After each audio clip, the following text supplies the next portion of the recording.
Welcome back again. This is Mohammad Dalal Hussain and I am here again to present another fantastic video on spoken English. This is the class number 18. আজকে আমি late দিয়ে অসাধারণভাবে কিছু বাক্য তৈরি করার চেষ্টা করব। আশা রাখি আপনারা শেষ পর্যন্ত আমার সাথে থাকবেন এবং আপনার আজকের এই ক্লাসটা অসাধারণ হবে। তো easy spoken English without hands, আপনি আমার নামটা দেখতে পাচ্ছেন। তো চলেন আজকে আমরা তিনভাবে লেট দিয়ে কীভাবে বাক্য তৈরি করা যায় সেটা আমরা দেখব। তো আপনারা দেখেন, প্রথম যে লেটস অথবা লেটাস, এটার অর্থ হচ্ছে চলো। আপনারা মনে রাখবেন লেটস মানে হচ্ছে চলো, লেটস মানে চলো, লেটস মানে চলো, লেটস মানে চলো। যারা জানেন ওয়েলকাম, যারা জানেন না তারা জেনে নেবেন লেটস মানে চলো, লেটস মানে চলো, লেটস মানে চলো। তো যদি কখনো লেটের সাথে একটা বার্ব যুক্ত হয় তাহলে সেটা কীভাবে হবে, এবং লেট ছাড়া যে বার্ব যদি শুধু থাকে তাহলে সেটা কীভাবে আমরা সবভাবে দেখানোর চেষ্টা করবো। তো আপনারা জানেন গো মানে যাওয়া। যদি আপনি কখনো কাউকে গো বলেন তার মানে আপনি তাকে যেতে বলেছেন। কাম মানে আসে, যদি আপনি কাউকে শুধু কাম বলেন তাহলে সেক্ষেত্রে আপনি আসতে বলেছেন। তো গো টু হাউস বাড়িতে যাও। তো যদি এটার সাথে লেটস যুক্ত করি, লেটস গো টু হাউস চলো বাড়িতে যাই। তো লেটস মানে চলো, লেটস গো টু হাউস চলো বাড়িতে যাই, গো টু হাউস বাড়িতে যাও। তো আপনি কাউকে, আপনার সামনে কেউ একজন আছে, তাকে আপনি বাড়িতে যেতে বলছেন, এটা হচ্ছে গো টু হাউস। আর আপনি নিজে সহ, সেও যাবে, আপনি নিজে সহ যাবেন, তখন হচ্ছে লেটস গো টু হাউস চলো বাড়িতে যাই। তো ভিজিট সামহোয়ার কোথাও বেড়াতে যাও। তো লেটস ভিজিট সামহোয়ার চলো কোথাও বেড়াতে যাই।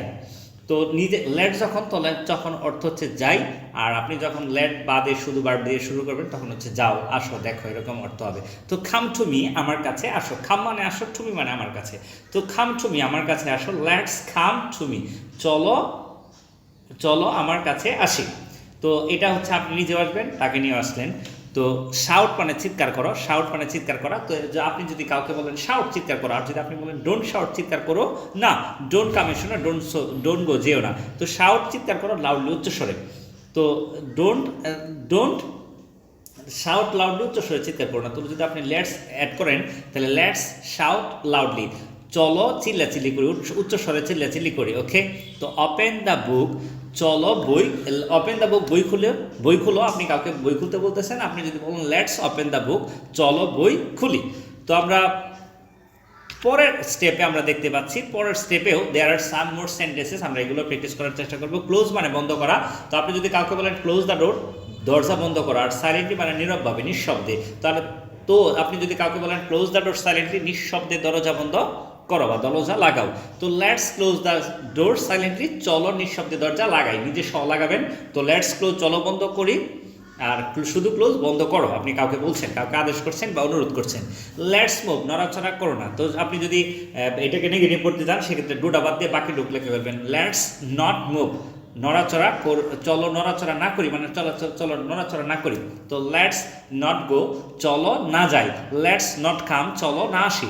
তো ডোন্ট গো আউট বেরোয়ও না, বেরোয় যাও না। গো মানে বাইরে যাওয়া, আর গো আউট মানে বাইরে যাওয়া। তো লেটস গো আউট চলো বাইরে যাই।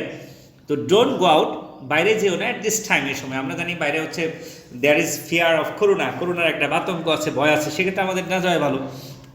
তো don't go out at this time, এই সময় বাইরে যেও না। তো যদি আপনি এটার সাথে লেটস যোগ করেন, লেটস নট গো আউট বাইরে যেও না অ্যাট দিস টাইম, এই সময়। তো আপনি যখন লেটস যোগ করবেন তখন চলো এই সময় বাইরে না যাই। তো আপনার অর্থটা হবে এরকম, লিসেন টু মি আমার কথা শুনো। তো যখন আপনি লেটস যুক্ত করবেন, লেটস লিসেন টু মি চলো আমার কথা শুনি। আপনি নিজে শুনছেন কিন্তু, সে কারণে আপনি চলো নিজে আমার কথা শুনি।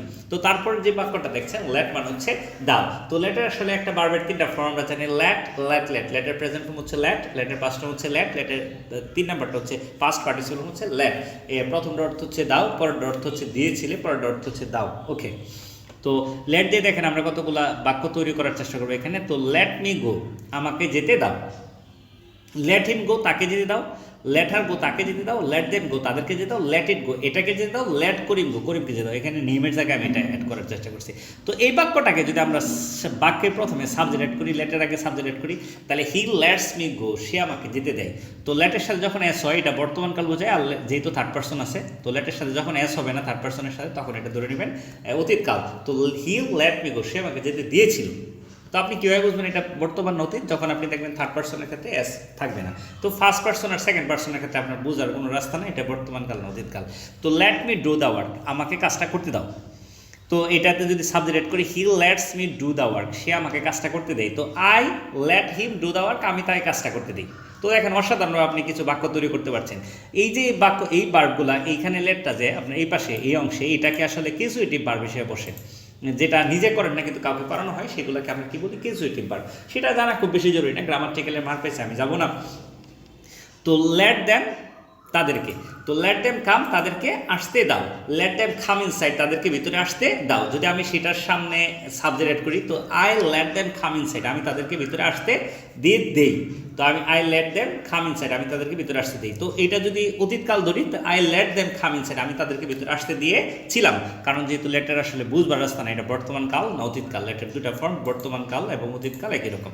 তো তারপরটা দেখেন লেট হার সি তাকে দেখতে দাও, লেট মি সি আমাকে দেখতে দাও, লেট দেম সি তাদেরকে দেখতে দাও। আসলে এই যে হি হার এগুলো কোথা থেকে আসছে, শির মানে অবজেক্টিভ কেস হচ্ছে হার, তো দের অবজেক্টিভ কেস হচ্ছে দেম, আয়ের অবজেক্টিভ কেস হচ্ছে মি। এখানে সাবজেক্টের 2 নম্বর কেস লিখতে হবে, I me my we us our. এটা যারা জানেন না তারা একটু জেনে নেবেন। তো যদি আপনারা না জেনে থাকেন সেক্ষেত্রে কমেন্ট বক্সে আপনি মন্তব্য লিখবেন, আশা রাখি পরবর্তী ভিডিওতে আপনার এই জিনিসগুলো আমি ক্লিয়ার করার চেষ্টা করব। তো late her see the matter তাকে বিষয়টা দেখতে দাও। তো আমি যদি এটার সাথে সাবজেক্ট অ্যাড করি they let her see the matter তারা তাকে বিষয়টা দেখতে দেয়। তো লেট মি শো হার তাকে আমাকে তাকে দেখাতে দাও, আমাকে তাকে দেখাতে দাও। যদি আপনি সাবজেক্ট অ্যাড করেন she let me show the matter, সে আমাকে বিষয়টা দেখতে দিয়েছিল, যেহেতু শি থার্ড পারসন। তো যদি লেটের সাথে অ্যাডজেক্ট করেন she lets me show the matter, সে আমাকে দেখতে দেয়। যুক্ত না করলে সি যেহেতু থার্ড পারসন সেহেতু আমরা ধরে নিব এটা হচ্ছে অতীতকাল। তো তারপরে দেখেন, তো আমরা কিছু বাক্য এখানে করার চেষ্টা করবো, আর কিছু মোর সেন্টেন্সেস আছে যেগুলো আমরা করার চেষ্টা করবো। লেট করিম গো দেয়ার, করিমকে সেখানে যেতে দাও। তো আমরা যদি সাবজেক্ট অ্যাড করি will let Karim go there, আমরা করিমকে সেখানে যেতে দিই। Let him understand the matter তাকে বিষয়টা বুঝতে দাও। Let me understand the matter আমাকে বিষয়টা বুঝতে দাও। আপনি প্রচুর প্র্যাকটিস করবেন, you need to practice a lot of time as you are learning, and if you do not practice your English ability will not be improved. So please dear audience, please try to practice at your home with your friend and with others. Okay, তো আমরা will, আপনি যখন উইলও কিন্তু add হতে পারে, তো যখন will add হবে তখন কিন্তু এটা ভবিষ্যৎ বোঝায়। আই উইল লেট হিম গো আমি তাকে যেতে দিই। তো আপনি মনে রাখবেন এভাবে তৈরি করা যাবে। তাহলে you will let him understand, তুমি তাকে বিষয়টা বুঝতে দিবে। তো বিষয়টা ইংরেজি হচ্ছে দ্য ম্যাটার। তাহলে you will let him understand, তুমি তাকে বুঝতে দেবে কি বিষয়, কি বুঝতে দেবে দ্য ম্যাটার বিষয়টা। তুমি তাকে আসতে দেবে, ইউ উইল লেট হিম কাম, তুমি তাকে যেতে দিবে, ইউ উইল লেট হিম গো। আপনি দেখেন উইল যুক্ত করলে ভবিষ্যৎ বোঝাবে, হবে আসবে এরকম বোঝায় আর কি। তো আপনি দেখেন late me read it carefully, আমাকে যত্ন সহকারে পড়তে দাও। আপনি যদি সেটার সামনে সাবজেক্ট অ্যাড করেন he let me read it carefully, সে আমাকে যত্ন সহকারে পড়তে দিয়েছিল। এটা কেন দিয়েছিল বোঝাচ্ছে, কারণ হির সাথে হি যেহেতু থার্ড পারসন, ভার্বের সাথে এস নাই। যদি ভার্বের সাথে এস থাকতো তাহলে সেক্ষেত্রে সে আমাকে যত্ন সহকারে বুঝতে দেয়। তো তারপরের অংশে আমরা যেতে চাই, তো একটা টেস্ট ফর দ্য লার্নার্স, আমাকে কথা বলতে দাও। তো আমরা একটু নিচে দেখি আসলে কথা বলতে দাও, সবাই নিজে চেষ্টা করবেন, না পারলে আমি তো আছি আপনাদেরকে সহযোগিতা করবো। তাহলে এটা হচ্ছে লেট মি টক, চলো করিমের বাসায় যাই। তো সেটাকে আমরা কীভাবে করবো দেখেন, চলো করিমের বাসায় যাই, সেটাকে আমরা করার চেষ্টা করব।